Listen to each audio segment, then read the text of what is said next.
Você já ouviu falar da abominação desoladora de Daniel? Este é o tema deste vídeo. Para quem não me conhece, eu sou o Valtair Miranda e este é o canal Espiritualidade Apocalíptica. Aqui nós vamos conversar sobre temas como milenarismo, escatologia, história da igreja, literatura bíblica, livros apócrifos e coisas deste tipo.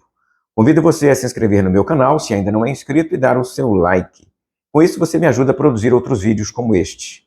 Já fez? Então vamos para o vídeo. Daniel, capítulo 8, versículos 13 e 14, registram um diálogo muito curioso, mas Daniel não é um dos personagens envolvidos na conversa. São dois anjos que trocam algumas palavras.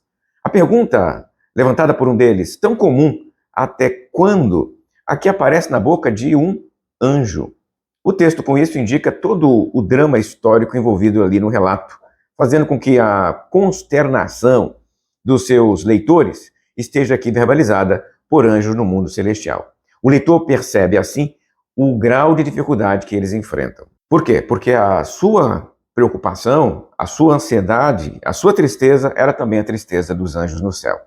A dúvida até quando o Senhor era também a dúvida de seres angelicais. A pergunta é pelo tempo da interrupção do sacrifício diário e da, entre aspas, transgressão desoladora. A resposta dada por um dos anjos vem na forma de um enigma temporal. A purificação do santuário virá após 2.300 tardes e manhãs. Daniel está cheio de enigmas temporais como este. Tem 2.300 tardes e manhãs, como aqui, 3 anos e meio, 1.260 dias e outras expressões parecidas com estas. Mas antes de olhar um pouco mais para o tempo do enigma, vamos voltar à conversa dos anjos, que é qual é o tempo da abominação desoladora. A abominação desoladora aparece em Daniel e no Sermão da Montanha de Jesus. Consequentemente, é uma expressão relevante para a apocalíptica.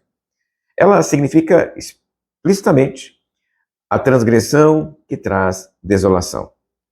É igual à abominação que traz desolação, que aparece lá em Daniel 9, 27, 11, 31 e 12, 11. Ou seja, o evento por trás da abominação ou transgressão vai trazer intensa desolação para o povo de Deus.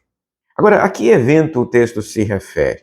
No contexto deste texto do livro de Daniel, a relação histórica é com eventos promovidos por Antíoco Epífane após a sua atividade militar lá no Egito, no ano 169 a.C., que culminaram no altar colocado no templo em honra ao deus grego Zeus. Podemos encontrar elementos mais claros destes atos desoladores em duas obras, 1 Macabeus e 2 Macabeus. Quer ver uma coisa? Deixe-me ler para você aqui uma passagem de 1 Macabeus, capítulo 1, versículos 20 a 24. Após ter derrotado o Egito, pelo ano 143, regressou Antíoco e atacou Israel, subindo a Jerusalém com um enorme exército.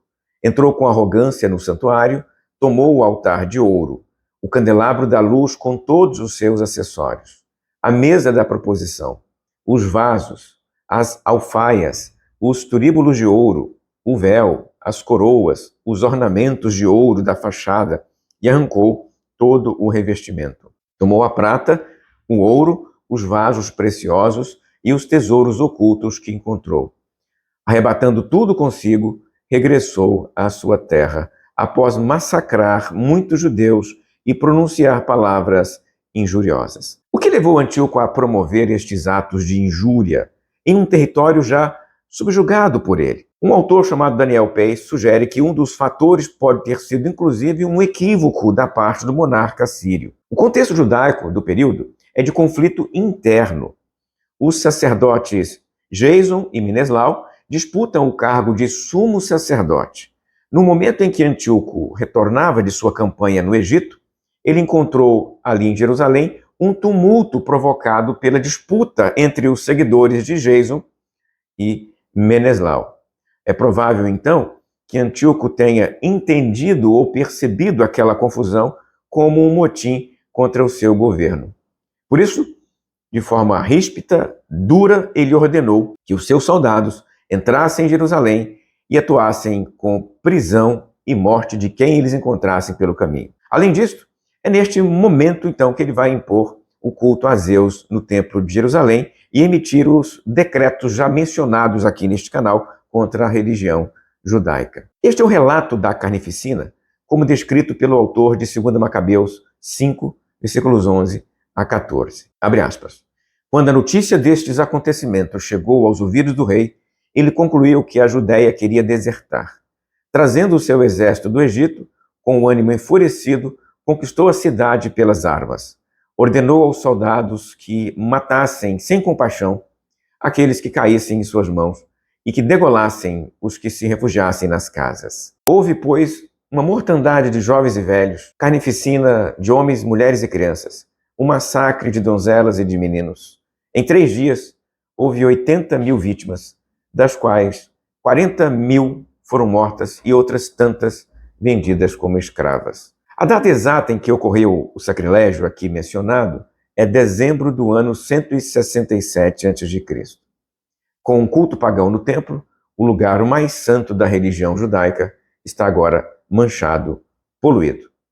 Ele só será purificado 3 anos depois, em dezembro de 164, quando acabou o conflito com os gregos. A desolação, assim mencionada no livro de Daniel, durou então 3 anos. Foram os 3 anos mais doídos para o povo judaico no período que chamamos de período interbíblico. Mas estes 3 anos ajudam em alguma coisa na compreensão do tal enigma temporal que eu mencionei no início do vídeo?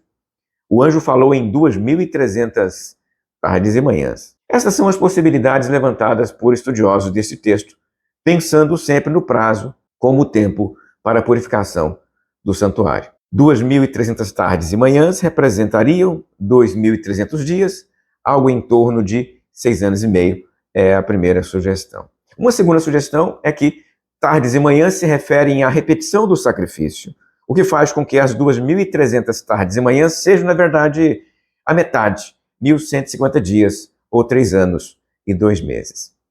Uma outra opção é entender que 2.300 tardes é a expressão equivalente a tempo, tempos e a metade de um tempo, ou seja, 3 anos e meio. Pode ser também que 2.300 tardes e manhãs seja uma referência cifrada apenas para os leitores e assim o seu significado ficou perdido para a história.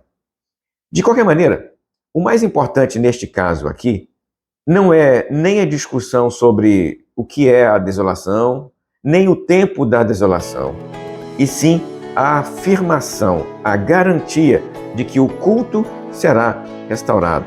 A desolação um dia vai acabar. Independente das forças de oposição, Javé vai ser adorado no final. Se você gostou desse vídeo, inscreva-se no canal, curta o vídeo, compartilhe com alguém que possa se interessar por este assunto. Até a próxima, se Deus quiser.